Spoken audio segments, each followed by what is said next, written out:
Olá, meus amigos, continuando o estudo da lição número 1, a parte de quinta-feira falando sobre o remanescente. Quando nós olhamos para o estudo dos eventos finais dentro do grande conflito, nós encontramos o diabo lutando contra Deus desde o céu até o tempo do fim, até a segunda vinda de Jesus. Para isso, ele tem usado muitas artimanhas, tem usado muitas estratégias para tentar receber a adoração e dominar o universo e dominar principalmente a raça humana. Por isso, no final da história do pecado, o diabo usará o aparecimento profético de alguns poderes políticos e religiosos para tentar dominar, acabar e destruir com aqueles que adoram a Deus. Para isso, ele não poupará nenhum esforço. Os primeiros cristãos, eles tiveram durante todo o tempo a oposição direta do dragão na forma de poderes que os perseguiram na tentativa de eliminá-los. Deus, porém, veio sempre em socorro dos seus filhos e Deus sempre criou situações que libertaram o povo da opressão e da perseguição. Por isso, o diabo se propõe a fazer a guerra contra Deus, atingindo justamente aqueles a quem Deus ama. Já que ele não pode destruir Deus, vai tocar naqueles que Deus ama. Lembra o que ele fez com Jó? Ele não podia tocar em Deus, mas ele pediu para Deus: deixa eu tocar em Jó, você vai ver como ele vai te amaldiçoar. Mas Jó era uma pessoa que guardava os mandamentos e tinha o testemunho de Jesus e resistiu de forma fiel. Por isso, a única proteção para o remanescente de Deus está na vitória do Senhor Jesus, que conquistou para todos nós uma vitória que nós podemos utilizar como sendo a nossa vitória. A nossa força está na atuação do Espírito Santo, nos protegendo o remanescente e animando-os a permanecerem fiéis à verdade e ao seu compromisso com Cristo. Para isso, o Espírito Santo será mais do que o Consolador. Ele será o confortador e aquele que vai ser o grande ajudador.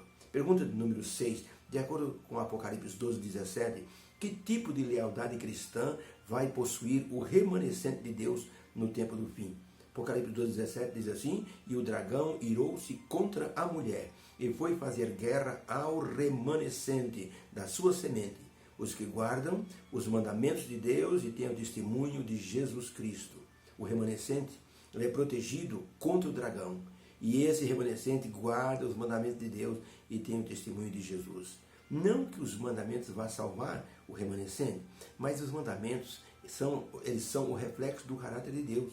E quando o remanescente guarda esses mandamentos, eles estão demonstrando o caráter de Deus em suas vidas.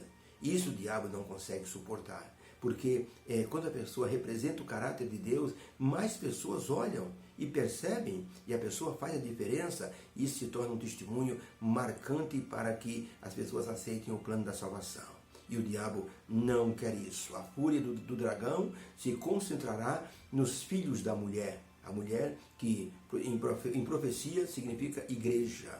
Quando dizem o dragão irou-se contra a mulher, o diabo ficou zangado contra a igreja, em palavras mais comuns. Por isso, a fúria do dragão se concentra nos filhos da mulher, que é a igreja, por causa da sua adoração a Deus. Os filhos da mulher, o remanescente, adora a Deus de todo o coração e guardam fielmente os mandamentos do Senhor. E como todas as pessoas estão envolvidas em sua luta pela sobrevivência, seus relacionamentos comerciais, relacionamentos sociais, então a pessoa vai ser proibida de comprar ou vender. E isso vai causar um impasse. E aí vai ser justamente o momento de uma decisão muito forte. Ou serve a Deus, ou serve ao sistema que o diabo criou.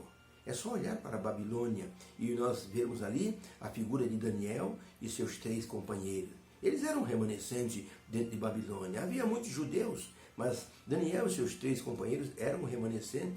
Eles foram incitados a adorar, por exemplo, deuses falsos, a adorar o próprio rei de Babilônia.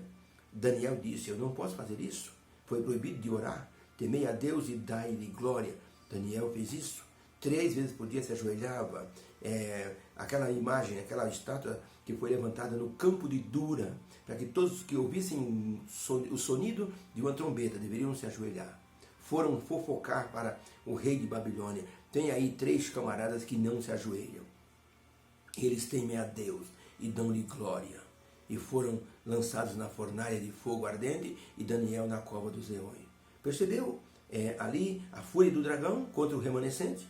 O que aconteceu com Daniel e os 3 amigos acontecerá no tempo do fim contra o remanescente. Por isso, as pessoas precisam estar preparadas, porque a batalha entre Cristo e Satanás será uma batalha muito dura e nós estamos envolvidos. Não há lugar neutro para ninguém se esconder. Ellen White escreveu o seguinte no livro Serviço Cristão, na página 157. Olha o que ela escreveu. A igreja remanescente terá de passar por grande prova e aflição. Aqueles que guardam os mandamentos de Deus e a fé de Jesus sentirão a ira do dragão e de seus exércitos. Satanás considera como súditos seus os habitantes deste mundo. Adquiriu domínio sobre as igrejas apóstatas. Mas eis um pequeno grupo que resiste à sua supremacia. É o remanescente de Deus. Se ele, o diabo, os pudesse desarraigar da terra, completo seria o seu triunfo. Como influenciava as nações pagãs para destruírem Israel no passado. Assim, num próximo futuro, ele incitará as maléficas potências terrestres para destruírem o povo de Deus. Muito sério isso que Ellen White escreveu. E devemos nos preparar. Temos que estar alerta. Não podemos pensar que estamos numa colônia de férias. Nós estamos num campo de batalha. Isso tem que ser colocado em nossa mente. Não estamos aqui para descansar. Nós estamos aqui para lutar. Para esses momentos que ainda virão, receberemos força conforme as nossas necessidades. No livro de Deuteronômio 33, verso 25, está escrito assim: a tua força será como os teus dias. Ou seja, no momento que você precisar, Deus vai dar força. Há muitas promessas na palavra de Deus que nos libertam do medo do futuro. Elas são parecidas como aqueles muros que ficam na beirada da praia. São chamados de diques. E quando a maré sobe ou as ondas batem, não conseguem avançar para as casas, porque aquele muro, que são os diques, protegem as moradias da fúria do mar. Do lado de cá, tudo é calma. Do lado de lá, o mar pode estar furioso. Por isso, podemos dizer que Deus será o nosso dique, Deus será a nossa proteção nesses momentos em que o diabo vai tentar destruir o remanescente. O grande pregador Moody, ele quando pensava nas perseguições que ele sofria, ele disse o seguinte: eu gosto de Isaías 12, verso 2, que diz assim: eu confiarei sempre no Senhor e não temerei. E Moody dizia: é melhor viajar na vida cristã de primeira classe do que de segunda classe. De primeira classe eu confiarei sempre no Senhor e não temerei. Isaías 12, verso 2. Segunda classe no dia em que eu temer, eu confiarei no Senhor. Salmo 56, verso 3. A primeira classe sempre que eu precisar, eu confiarei no Senhor. É melhor viajar de primeira classe, porque é mais direto, porque você recebe poder de imediato. A sua fé é renovada todos os dias e todos os momentos. Façamos isso. Viajemos de primeira classe e o medo fugirá do nosso coração para os momentos que ainda virão neste mundo contra o remanescente. Cremos que somos o remanescente.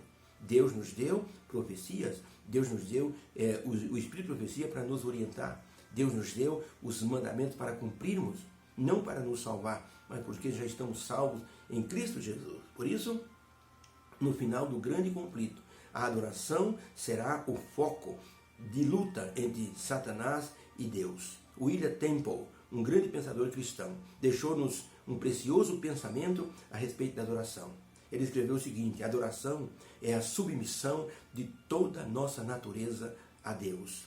Adoração é a vivificação da consciência mediante a santidade divina em nosso ser. É o nutrir da mente com a verdade de Deus. Isso é adoração.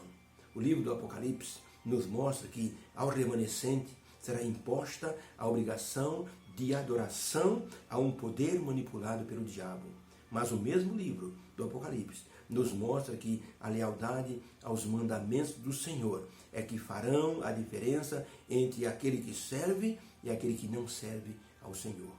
Por isso, está dizendo, bem-aventurado aqueles que guardam os mandamentos do Senhor e têm a fé, o testemunho do Senhor Jesus Cristo. Que o Senhor nos abençoe, que possamos desenvolver em nosso coração esta lealdade aos mandamentos do Senhor, para que possamos sustentar o testemunho de Jesus. Vigiemos então, porque os dias pela frente não serão fáceis. Mas aquele que confia em Deus, como diz Moody, sempre que eu precisar, eu confiarei em Deus. Isso é viajar de primeira classe. Deus do Senhor amado, obrigado, Senhor, pela lição de hoje. Obrigado pela motivação, pela coragem que o Senhor nos coloca no coração, de que mesmo diante de toda a oposição contra o remanescente, a tua mão poderosa vai colocar proteção. Nós te louvamos por isso, em nome de Jesus. Amém. Beijo no coração, tenha uma feliz quinta-feira na presença do Senhor. Fique com Deus.